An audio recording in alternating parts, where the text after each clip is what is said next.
Hello and welcome back to the Demis Hellen channel.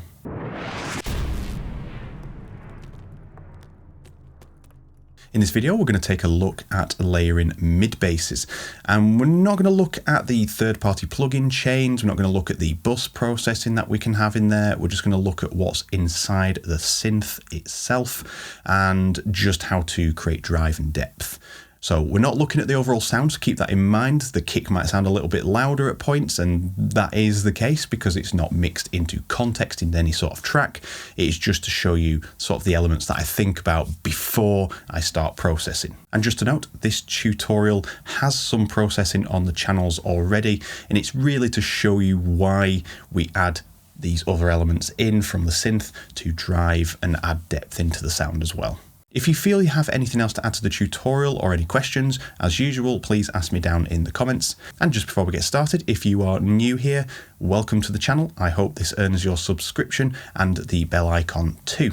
Let's have a run through. We've just got the kick selected in the drums and we've got all three basses here. So that's the sub, mid bass 1 and mid bass 2. We'll listen, probably about 8 bars in, you're going to get bored. It might sound great to you at first, but it doesn't have that sort of drive. It doesn't have the depth. And yeah, you would get bored pretty quickly if you had to listen to this on a loop.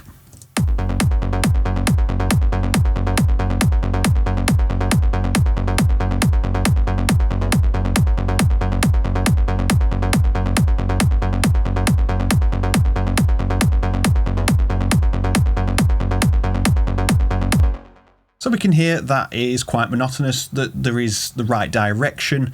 We just need to rein it back a little bit and give it some depth. So I'm going to start with mid bass 2 because this is the supporter to mid bass 1. Mid bass 1 has a little bit more presence. This is the supporting layer. So let's just get rid of the drums a second. As opposed to the first mid bass, that has a lot more of the driving force in there. So the mid bass 2 here is a support to add extra drive in there. And what's happening if we double click on here and return this to velocity, we can see we have different velocity values here rising upwards, so simulating sidechain. You can see neither of them are the same.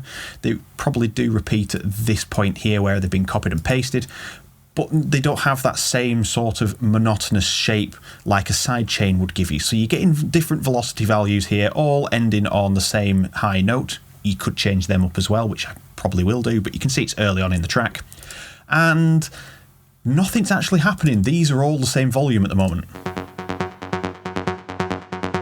And you might be being fooled by the sidechain.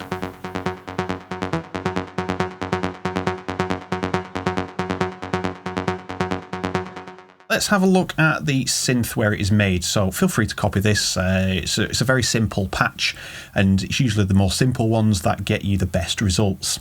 So take note, into creating that sort of drive, we want short decays on our filters and our master envelopes. That helps drive the force forward, but we haven't got any velocity sensitivity whatsoever in this patch. All we've got is the control from envelope 2 here on the filter. So first things first, we can do velocity tracking, and that will get us a good starting point on levels, as in using the volume. That's very extreme. I'm going to bring it back to about sort of 48%. That sounds quite good. And I'm doing that by ear, so I'll just let you listen to that whilst I'm not speaking.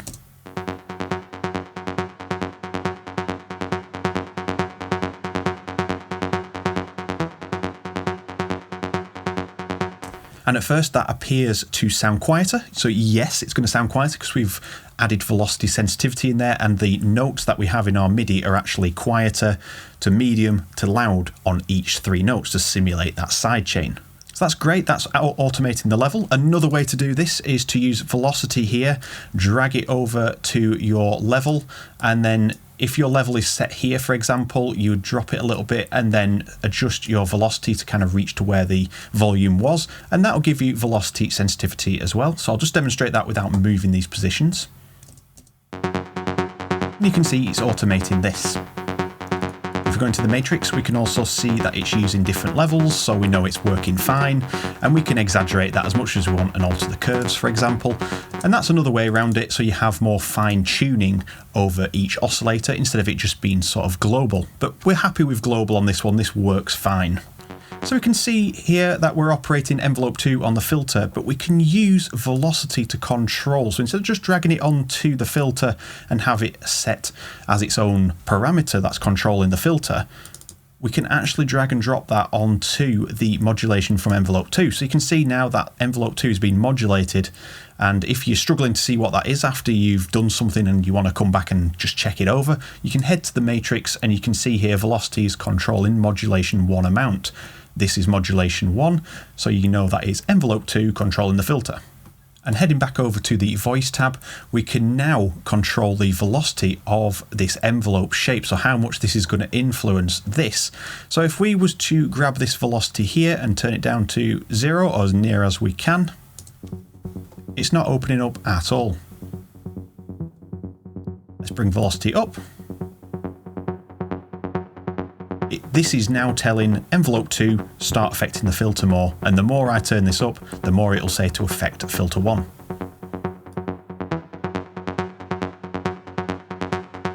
So it's quite bright before, so I'm going to bring it to about there, and now we can hear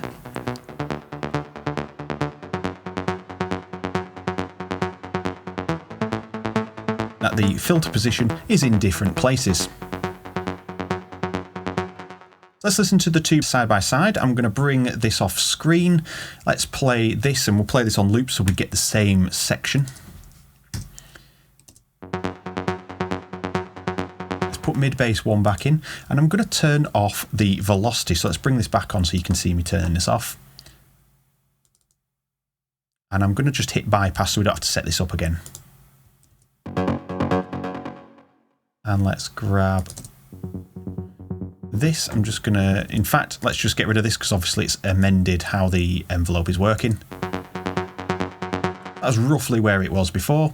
And then I'll apply these as it's playing. I'm going to put the kick in there as well.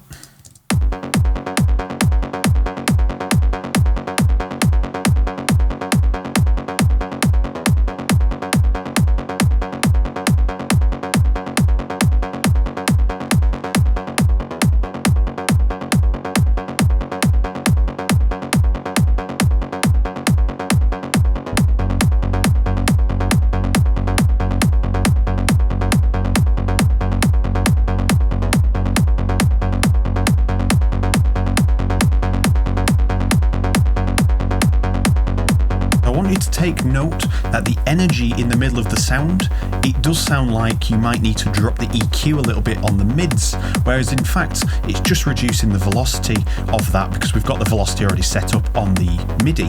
We just need to tame it down a little bit.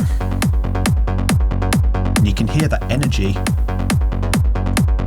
is still there in the middle, but it is now controlled. And then furthermore with this,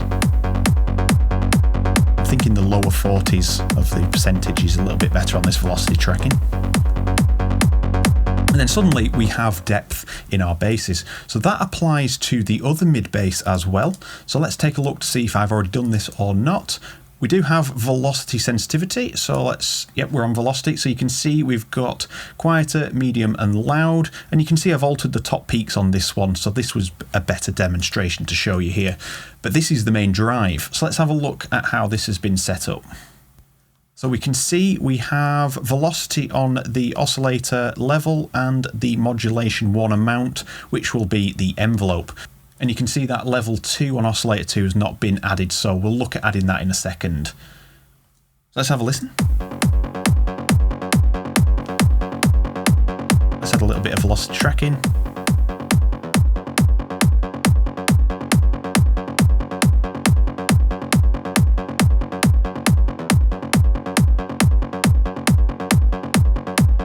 So instead of doing it globally, because we've already controlled one oscillator, I'm going to do it with the velocity here. So let's do this one. I'm going to bring that level down and then bring the velocity up to roughly where it was. maybe just a bit further past because it's not always reaching full level of what we've set here. What I mean by full level is if we go back to the MIDI, these notes are not maximum at 127, so it's never going to really reach the furthest along your modulation set point. So if you set it a little bit further, you'll get to that desired height that you want with the modulation moving the volume. So overall, that sounded a lot better straight off the bat. We've just added a little bit of extra velocity on Oscillator 2. It's a good job we jumped in there to find that. And we now have a better starting point for our track. So let's bring everything back in, just in regards to the drums and the bass. Let's just make sure we've got it all set. We have. Let's give this a shot and see what it sounds like.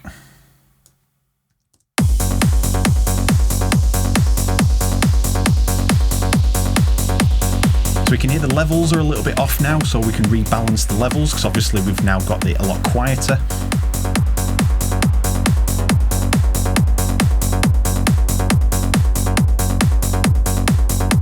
If we go back mainly into mid bass 2.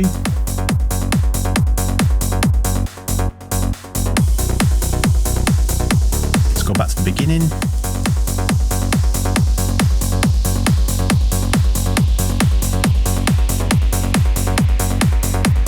That sounds great, but this one does have a lot more, and that's because it's louder at this moment in time. Instead of just cranking up the volume, I'm actually going to crank up my bus settings, which will cover that, but it's really just about getting that driving sense straight away from just altering the velocities on filters, volume, and maybe some other parameters, maybe such as distortion or something, depending on the sound that you're trying to make. But having said that, don't overcomplicate your sound design. As you can see, just jumping into these mid basses, they are very, very simple. You can see these are just 2 oscillators here. More times out of 10, it's just 1 oscillator, going through a filter, using an envelope, and then obviously we've just added velocity just then. And that's really it. We can jump into the effect, and you can see there's absolutely nothing on this one. Everything is external. Feel free to add delay, and if you want to add a bit of saturation, add some distortion on there, or like soft clipping or something like that. That will give you a nice overall sound, but you can see very, very simple. And that brings us to the end of the video. If you did enjoy yourself on this one and you learned something new or how to control the basses, please let me know in the comments. And if you have anything further to add, please let me know also. It's always nice to hear of new ideas that I can explore and obviously potentially show to everybody as well. And thank you very much for watching. I will see you all in the next video. Take care.